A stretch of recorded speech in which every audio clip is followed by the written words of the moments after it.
Vale, vamos a desgranar esto, porque hace unos 12.000 años alguien decidió que era una idea brillante enterrar deliberadamente 16 templos colosales bajo toneladas de tierra. Una auténtica locura logística. Totalmente. O sea, estamos hablando de lo que hoy es Turquía. Y, a ver, no estaban huyendo de una guerra, no se habían quedado sin comida en la zona, ni nada de eso. Que va, simplemente invirtieron un esfuerzo titánico en taparlo todo. Eso es, un esfuerzo que debió llevar décadas, literalmente. Sepultaron su estructura más sagrada justo antes de que el clima del planeta sufriera un colapso brutal. Y hoy, al cruzar esos datos arqueológicos reales con los textos antiguos, pues surge una pregunta bastante incómoda. Y fíjate que es una pregunta que desafía la manera en la que solemos catalogar el pasado. Normalmente trazamos una línea muy clara. A un lado ponemos la historia documentada y al otro ponemos los mitos. Claro, como si no tuvieran nada que ver. Exacto. Pero si conectamos esto con el panorama general, concretamente analizando la transcripción de ese programa de radio Noche de Misterio, nos damos cuenta de algo clave. Aislar estos relatos bíblicos de su contexto global es un error fundamental. Pues sí, porque el objetivo de este análisis a fondo es intentar descifrar qué se esconde realmente tras esos enigmas. A lo largo del Antiguo Testamento nos topamos con una figura divina que es un rompecabezas absoluto. Una dualidad tremenda. Sí. Por un lado te describen a un creador benevolente que diseña un paraíso perfecto, pero luego, por otro lado, es una entidad castigadora que exige protocolos de seguridad casi industriales. Y que castiga con una ferocidad aterradora.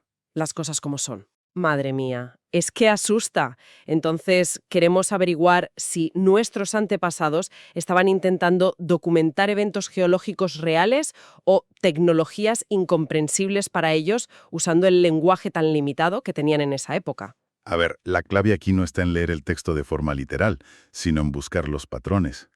Encontramos descripciones casi calcadas de estos cataclismos y de deidades con esa misma dualidad en cientos de culturas de todo el mundo. Cientos de culturas, ¿qué se dice pronto? Sí, es una barbaridad. Y para entender el origen de los grandes castigos de la humanidad, primero hay que entender qué fue exactamente lo que se perdió. Esa supuesta época de paz con Dios, o paz original. El Edén. A ver, yo creo que siempre nos ha parecido el típico cuento para ilustrar la pérdida de la inocencia. Claro, la manzana, la serpiente. Pero la fuente menciona un descubrimiento del arqueólogo Klaus Schmidt que lo cambia absolutamente todo. Göbekli Tepe. El famoso Monte Ombligo. Eso significa en kurdo.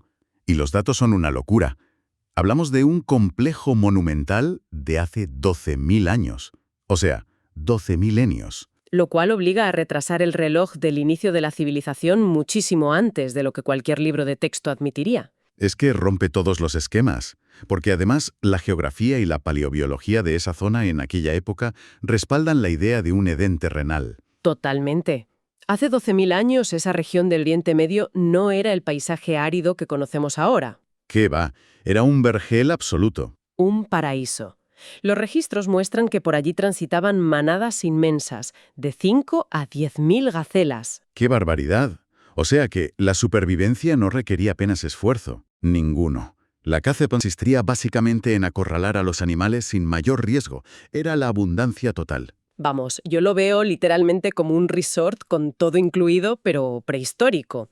Clima perfecto, comida ilimitada, estrés cero. La humanidad simplemente existía sin tener que luchar por cada caloría diaria. Claro. Pero aquí es donde entra mi gran duda, y estoy segura de que cualquiera que nos escuche pensará lo mismo.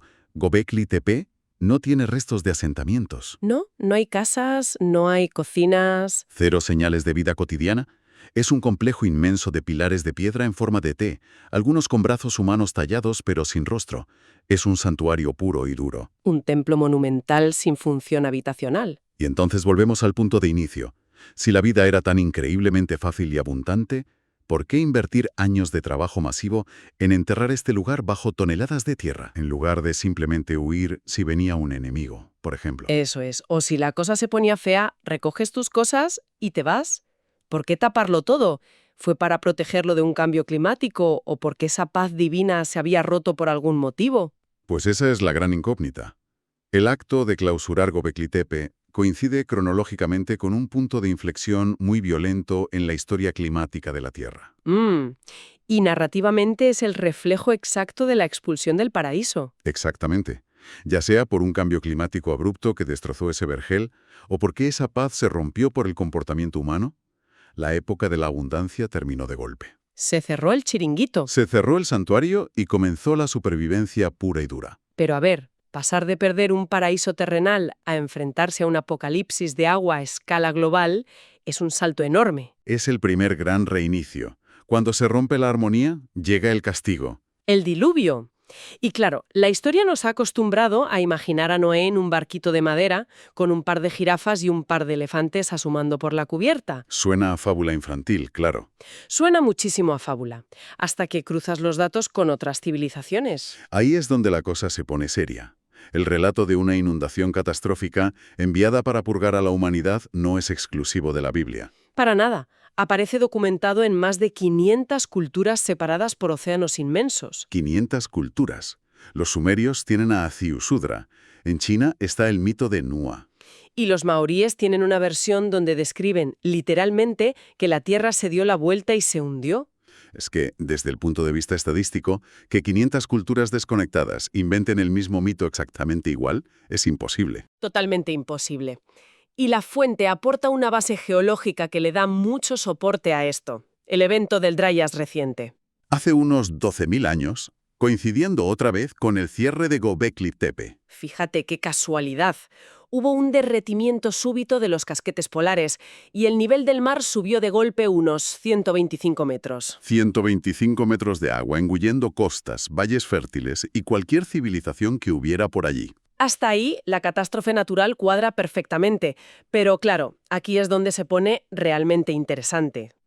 A ver, cuéntame. Encontrar restos de una embarcación gigante construida para sobrevivir a eso me parece jugar en otra liga. Y sin embargo, la transcripción nos lleva a uno de los puntos más inaccesibles del planeta, el monte Ararat. En la actual frontera entre Turquía y Armenia, ¿no? Eso es. Y resulta que desde el año 1949, diversas fotografías aéreas muestran lo que llaman la anomalía del Ararat. A más de 4.700 metros de altura, o sea, incrustada bajo hielos perpetuos. Hay una estructura inmensa de madera. Y no parece una formación geológica aleatoria en absoluto. Tiene una geometría claramente naval. Pero fíjate que esto choca frontalmente con el sentido común.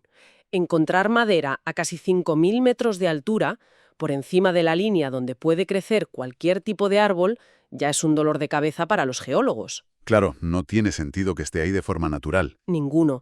Pero las fuentes señalan que las dimensiones estimadas de esa anomalía en el hielo coinciden asombrosamente con las del Génesis. Unos 155 metros de largo, 26 de ancho y 15 de alto. Una precisión milimétrica. Alucinante. Ahora bien, paremos un segundo.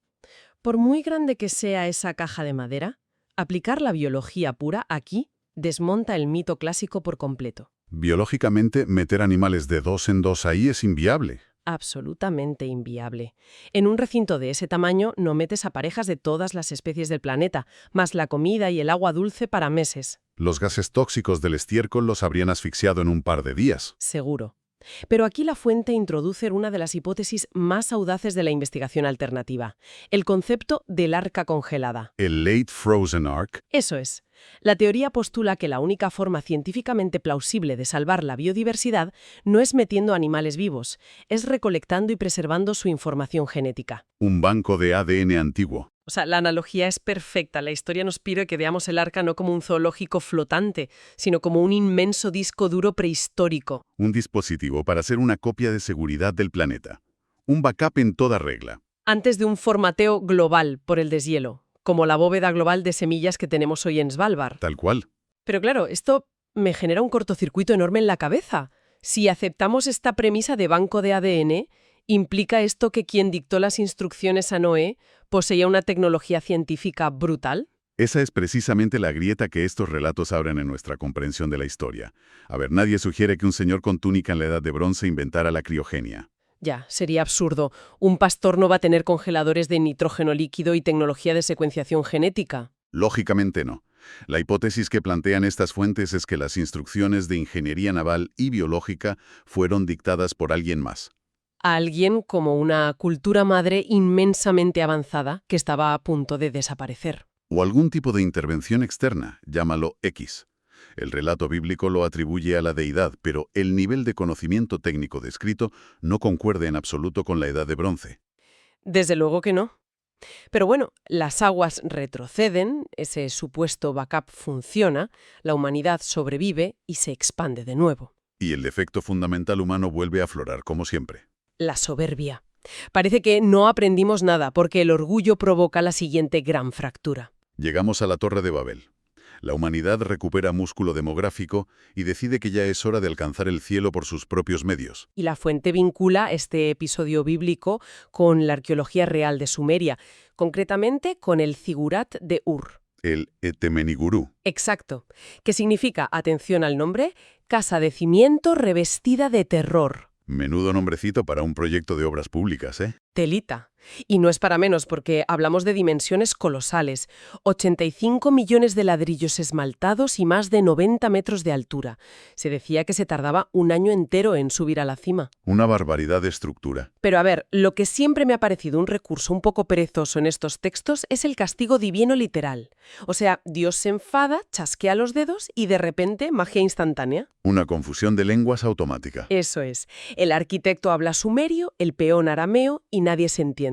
Pues lo fascinante aquí es cómo la fuente nos invita a deconstruir esa magia instantánea. Nos explican cómo la incomprensión lingüística pudo no ser un acto mágico, sino pura sociología. Claro, el paso de múltiples generaciones. Levantar semejante mole de ladrillos no se hace en 2 días. Requirió décadas, tal vez siglos, y durante ese tiempo la sociedad inevitablemente se estratifica. Las élites que dirigen la obra se aíslan de los obreros que queman los ladrillos al sol. A mí me parece la analogía perfecta de un macroproyecto corporativo moderno que fracasa estrepitosamente. A ver, explícate. Pues imagínate, tienes a miles de personas trabajando en la misma empresa, pero cada departamento empieza a usar su propia jerga. Los de marketing por un lado, los ingenieros por otro. Exacto, con un argot técnico que no hay quien entienda. Y encima, el ego de los directivos choca continuamente por ver quién se lleva el mérito. ¿Y a quién le dedican el proyecto? Al cabo del tiempo, la lengua se ha modificado de forma tan natural por esos grupos aislados que la empresa colapsa, porque nadie se entiende. La comunicación está rota. Exactamente. La incomprensión de Babel fue el resultado inevitable de aislar a distintas facciones. El orgullo fracturó el propósito común. Por entonces planteo una objeción grande al texto. ¿Es esto realmente un castigo divino o es simplemente el colapso inevitable de la burocracia humana? O sea que el ego colapsó bajo su propio peso. Eso es. A lo mejor Dios no hizo absolutamente nada y nos castigamos nosotros solos con nuestra propia vanidad organizativa. Es una lectura muy fundamentada. El problema, y aquí es donde la cosa se pone tensa, es que a medida que avanzamos en los relatos, la naturaleza de la intervención divina da un giro muy oscuro. Ya lo creo. Si Babel fue un fracaso sociológico, lo que viene después deja de parecer un proceso natural. Los castigos empiezan a parecerse aterradoramente a descripciones de armamento tecnológico avanzado. Entramos en un terreno que da auténtico vértigo. Hablamos de Sodoma y Gomorra, supuestamente ubicadas bajo el Mar Muerto actual. El relato de destrucción por excelencia. Fuego y azufre cayendo del cielo. Sí, pero la fuente desglosa detalles mecánicos muy perturbadores sobre la intervención divina. Por ejemplo, cuando la multitud intenta asaltar la casa para atacar a los ángeles, ellos no sacan espadas llameantes. No, cegaron a toda la multitud con un destello potentísimo. Una táctica idéntica a usar granadas lumínicas o aturdidoras modernas. Y la destrucción en sí es aún más anómala. A la familia de Lot se le advierte que huya y que no mire a pros bajo ningún concepto. Y la mujer de Lot se gira. Se gira y queda convertida en una estatua de sal, que a simple vista suena a poesía oscura, pero los investigadores encuentran altos niveles de radiación residual en la zona del Mar Muerto. Niveles altísimos. Y el detalle clave, las tectitas. Uy, la tectita. Explica esto porque es fundamental. A ver, una tectita es arena o tierra que se ha vitrificado. O sea, se ha convertido en cristal por un calor extremo y supersúbito. Y la fuente Mai traza un paralelismo escalofriante con Mohenjo-Daro en Pakistán. Otra ciudad antigua misteriosamente arrasada y llena de arena vitrificada. Exacto. Entonces la implicación es monumental. Estamos sugiriendo que la mujer de Lot se convirtió en sal, o más bien en ceniza compactada por la radiación. Fue una explosión atómica antigua. La fuente recoge esa hipótesis basándose en estas anomalías físicas del terreno. Si la ceguera fue por mirar el destello térmico de un arma nuclear táctica, cambia por completo nuestra visión de la historia. Desde luego. Y si aceptamos que esta entidad operaba con tecnología incomprensible, lo de Moisés y el arca encaja matemáticamente.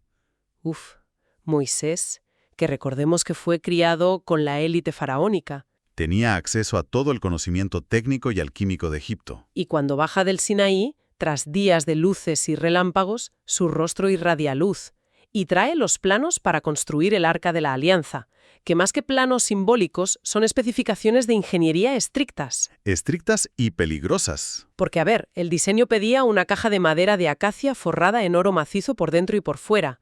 Desde la electrofísica, la acacia es un aislante perfecto, y el oro es un conductor brutal. Si pones un aislante entre dos conductores, estás haciendo un condensador gigante. Entonces, ¿qué significa todo esto?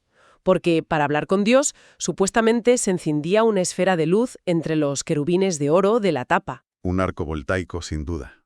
O sea, esta descripción del arca suena menos a una reliquia espiritual y muchísimo más al núcleo de un reactor nuclear portátil. O a una batería inestable de altísima potencia. De hecho, los protocolos para transportarla lo confirman. Tenían que usar varales largos de madera. Tomas de tierra físicas, vamos. Exacto. Para no tocarla, y cubrirla con pieles gruesas y telas azules muy específicas, que actuaban como aislantes. Y si no seguías las normas, el peligro era letal. La fuente recuerda a USA, que intentó sostenerla cuando el carro tropezó y murió fulminado. Una electrocución de manual. Pero es que la radiación es aún más evidente con los filisteos. Fíjate en eso. Roban el arca, no conocen los aislamientos y al cabo de unos días suplican devolverla. ¿Por qué? Porque los estaba aniquilando literalmente. Sufrieron caída del cabello, desprendimiento de piel y llagas, o sea, síntomas clarísimos de envenenamiento por radiación. Síndrome de irradiación aguda. Es una descripción médica exacta. Entonces la gran pregunta es, ¿por qué un ser espiritual todopoderoso iba a necesitar tomas de tierra, telas aislantes y componentes eléctricos para no freír a sus seguidores al comunicarse con ellos? Pues esto plantea una cuestión importante como resumen de toda esta inmersión profunda. Lo que vemos en estas fuentes es un ciclo constante a lo largo de la historia. Sí, un patrón que se repite. Creación, caída en la arrogancia por parte de la humanidad y autodestrucción. Y las anomalías sugieren que hay eventos tecnológicos o geológicos reales detrás. Es que lo verdaderamente alarmante es que el ciclo sigue vigente. O sea, la misma soberbia y afán de superioridad que supuestamente destruyó Babel o Sodoma se refleja hoy en los conflictos geopolíticos. Ni en la destrucción medioambiental a la que estamos sometiendo al planeta. Totalmente. La pregunta persiste. ¿Somos nosotros los artífices de nuestro propio castigo continuo? Es para darle una vuelta, desde luego. La negativa a reconocer nuestros límites parece que nos empuja a reiniciar el contador periódicamente. Pues mira, para cerrar quiero plantear una última reflexión basada en un detalle sorprendente de la fuente que aún no hemos tocado. A ver, cuéntanos. Al final del relato del diluvio en el Génesis, la señal del pacto de paz entre Dios y los hombres es un arco iris en el cielo. La promesa de que las aguas no volverán a arrasarlo todo. Pues bien, si viajamos a las cuevas de Almería, en el sureste de España, Sí, me suena esto. allí se encuentra el Indalo, una pintura rupestre de hace miles de años. Muestra a un hombre con los brazos abiertos, sosteniendo un semicírculo sobre su cabeza. ¿Un arco iris? Es verdad, la postura es inconfundible. Es la representación de ese pacto. Exacto. Muchos ven en esta pintura el símbolo exacto de la alianza tras el cataclismo. Y esto es algo que dejo en el aire para quien nos escuche, lo explore por su cuenta. Una memoria antiquísima. Así es. Si el gran símbolo bíblico del arco iris aparece pintado en cuevas españolas milenios antes de que siquiera se inventara la escritura o se escribiera la Biblia, ¿hasta qué profundidades de la antigüedad humana llega realmente esta memoria global compartida? Ahí lo dejamos.